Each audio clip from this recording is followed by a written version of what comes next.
What's going on, AP World History? All right, so in this video, I'm going to try to burn through how the Islamic world was roughly from its beginning of times through 1450. So as you can see on the screen, it says settle in. This is going to be a long one. I'm going to try to make it not that long for you guys, so just bear with me here. Okay, so of course, at any point, if you need to pause it to read everything on the screen, go ahead. I'm not going to read through everything on the screen, but I'm going to talk. You're hopefully going to listen and pause if you need to. So Muhammad is the founder of Islam. Okay, so he founds the religion, and he is going to help spread the religion all throughout its known world. And so at first, his followers are called Muslims, right? People who follow Islam are still called Muslim. Okay, he is going to eventually help conquer Mecca, and as you could see in this image on the top left is the famous Kaaba, which is still around today and is a shrine in the city of Mecca. And as you could see, all these dots and things are different people who have come to pray and make their pilgrimage to Mecca to see the Kaaba. So Islam spreads over the Arabian Peninsula. So before Muhammad's death, he's going to help unite the Arabian Peninsula. However, after his death, there's going to be a lot of discussion as to who should kind of take over and rule in this uniting of the Islamic world. So as Islam spread and Islamic people conquered different territories, if you were under Islamic rule, you were not forced to convert to Islam. However, you did have to pay a tax if you chose not to convert or be Muslim, and that specific tax is called the jizya. So the jizya is referring to that specific tax that if you chose to continue your religion, right, that was not Islam, then you had to pay this special tax in order to do so. And however, because Islam was egalitarian in nature, meaning seeing about equality, it did attract many new people to convert to the religion. So the first four caliphs, okay, so again, after the death of Muhammad, there's going to be some discussion as to who should take over, and there is also going to be some disagreements as to who should take over. So the Sunnis and Shia are going to be created, right? Two different splits in the Islamic faith. Right? Sunnis are going to believe that the best qualified person should lead, and the Shia are going to believe that only blood descendants of the Prophet Muhammad should be able to lead. So in as simple terms as possible, that's going to be the two divides, or the divide between the Sunnis and the Shia, right? A disagreement onto who should be kind of the next leader. And you're going to come across this term a lot, Dar al-Islam, and that phrase in readings and different things simply is just a reference to the Islamic world. Okay, so the Abbasid Caliphate. Okay, so in this time, right, they come to power in about 750 CE, and Baghdad is going to explode as a major city in the world, and a huge center for knowledge and growth in knowledge. And so it becomes a center for learning, and it represents kind of the golden age of learning under the Abbasid. And here they're going to do a bunch of scientific experiments. They're going to work on advances in math and things, which we'll get into in a little bit. Okay, so the House of Wisdom is going to be this great house, this great building in Baghdad, and it's a research center, hence the name, the House of Wisdom.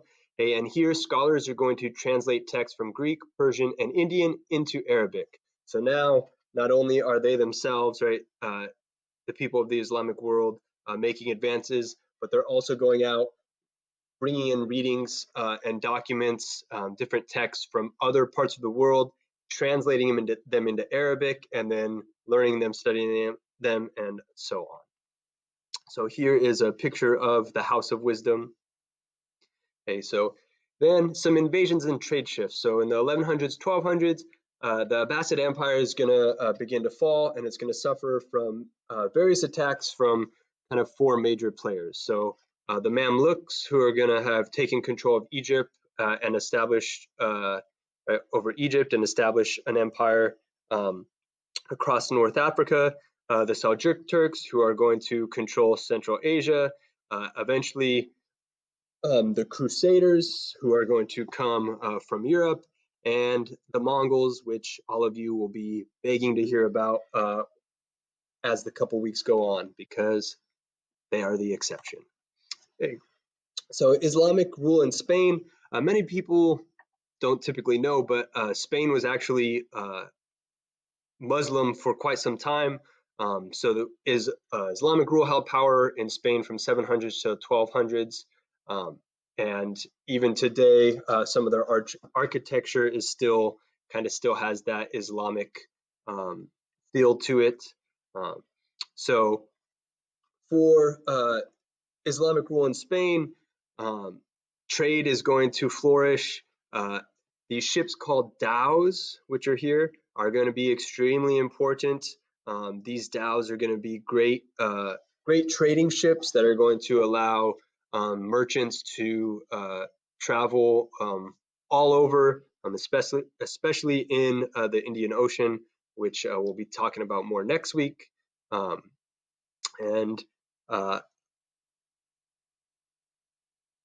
the trade, right, because Muhammad was a trader, right? Islam values trade very heavily, and that is going to be in part one of the reasons why Islam is going to have so much success in its spread. It's because all these traders are going to be traveling and bringing these concepts with them.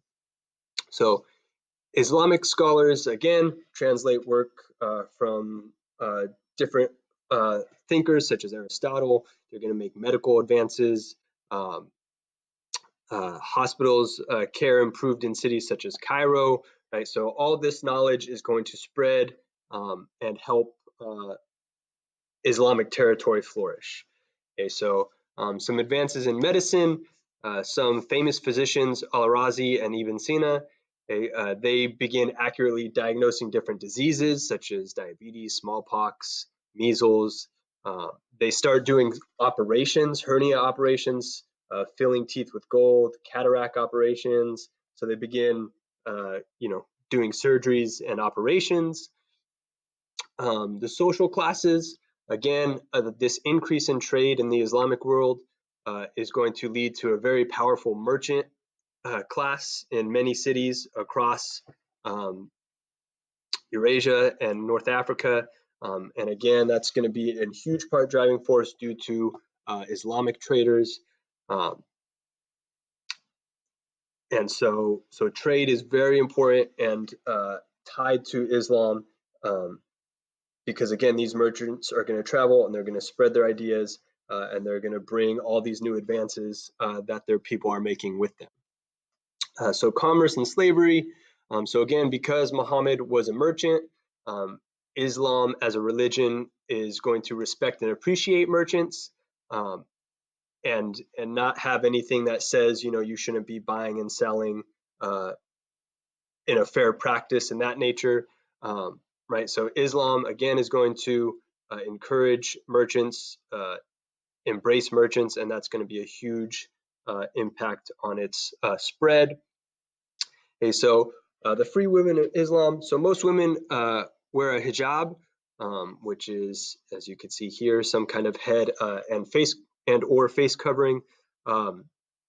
So in the scheme of history, in this time period, women in Islam are going to have some relative improved freedoms. So they're going to be able to study and read. However, they're not allowed to do so in the presence of men.